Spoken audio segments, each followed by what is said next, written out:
A más de un mes de iniciada la guerra en contra del robo de combustibles, aunque diga que no es guerra, no hay guerra.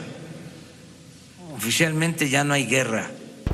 Y poco más de 2 semanas de la grave tragedia ocurrida en Hidalgo, este último fin de semana, el presidente López Obrador, al más puro estilo de cronista deportivo, volvió a anunciar con bombo y platillo desde su perspectiva los logros obtenidos a partir de cerrar los ductos que transportan las gasolinas a los grandes centros de consumo, principalmente del centro y occidente del país. Lo dicho hace unos días por el presidente se resume en el anuncio de haberle ahorrado al país 4,000 millones de pesos durante el mes de enero. Y si las cosas siguen igual, el ahorro del país será para este año de 40,000 millones de pesos. Sin duda, de concretarse este objetivo será un buen logro de su administración. Sin embargo, la decisión de cerrar los ductos y utilizar pipas para la distribución de gasolinas para una parte de la sociedad ha dejado saldos negativos que requieren ser atendidos y otros requieren de explicación. Aunque bien sabemos que esta postura de pedir cuentas molesta a muchos de los feligreses del presidente López, pero les recordamos que el presidente no es infalible de algún error. Como funcionario público, está obligado a dar cuentas y resultados a todos los mexicanos. Así son las cosas en un régimen democrático.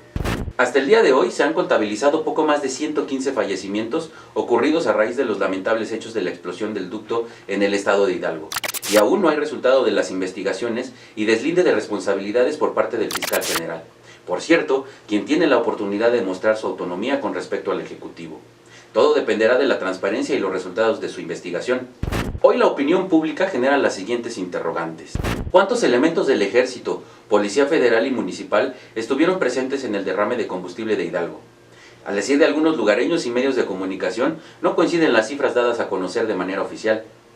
Para las autoridades solo había 25 elementos del Ejército. La versión habla de por lo menos la presencia de 60 militares, un número igual de policías federales y 20 policías municipales. Es decir, por lo menos había 140 elementos de seguridad que al parecer fueron omisos para prevenir la tragedia. La pregunta es, ¿por qué no cercaron la toma clandestina, así como el acceso a la parcela? ¿A qué hora se dio el primer reporte de fuga de combustible a las autoridades? Hay quienes señalan que Pemex tuvo conocimiento de la fuga desde las 12 del día. La información más generalizada es que Pemex fue notificada a las 4 de la tarde.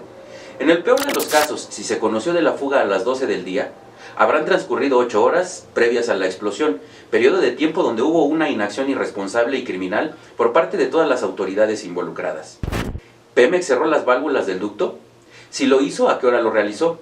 ¿Por qué no dejó de haber presión en la fuga? Recordemos que las válvulas están a tan solo 2 kilómetros de distancia del lugar de los hechos.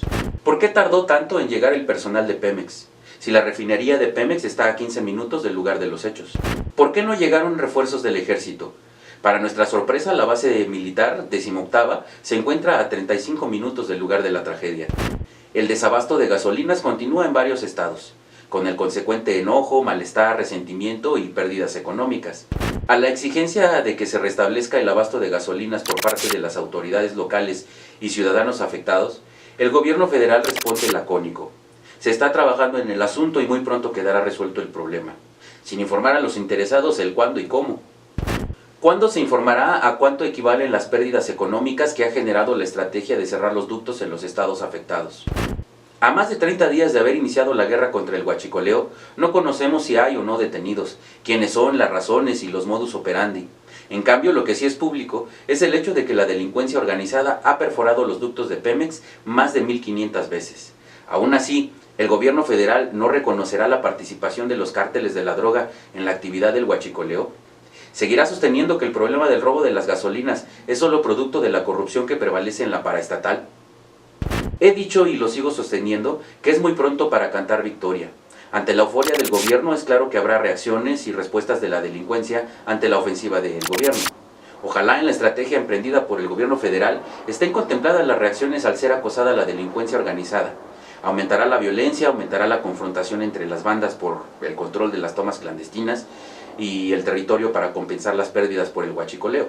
La delincuencia organizada, al ya estar armada y dispuesta, empezará a realizar otro tipo de delitos como el secuestro, robo, el cobro por el derecho de piso, etc. Todo esto obviamente en detrimento de la ciudadanía. Hay muchas similitudes entre el tan criticado actuar de Calderón al iniciar la guerra contra el narco y lo que ha iniciado Andrés Manuel en su guerra contra el huachicoleo.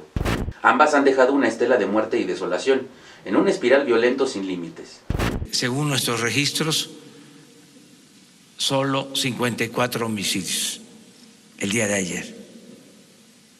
Y traemos un promedio de 80. Eso es lo que me importa. Ambos con estas acciones quisieron dar golpes publicitarios espectaculares. Ambos han dado golpes de ciego al panal y ambos han recurrido al ejército sin importarles el desgaste de la institución, sin privilegiar la inteligencia y sin importar las secuelas que traerá a la sociedad cuando el ejército en su actuar no respete los derechos humanos. No se han detenido a capos porque no es esa nuestra función principal. En la guerra de Andrés Manuel no hay estrategia y hay muchas improvisaciones y ocurrencias. El día 28 de enero, en la conferencia matutina del presidente López Obrador, el general del Estado Mayor de la Secretaría de la Defensa Nacional informó que en el reporte el 27 de enero detectaron unas 1.684 tomas clandestinas. Es decir, en 5 días las tomas crecieron 195.9%.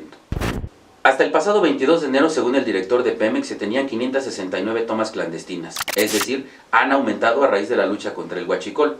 Luego entonces, ¿la lucha del gobierno dará como resultado el aumento de las tomas clandestinas? Es algo para pensarse, ¿no creen?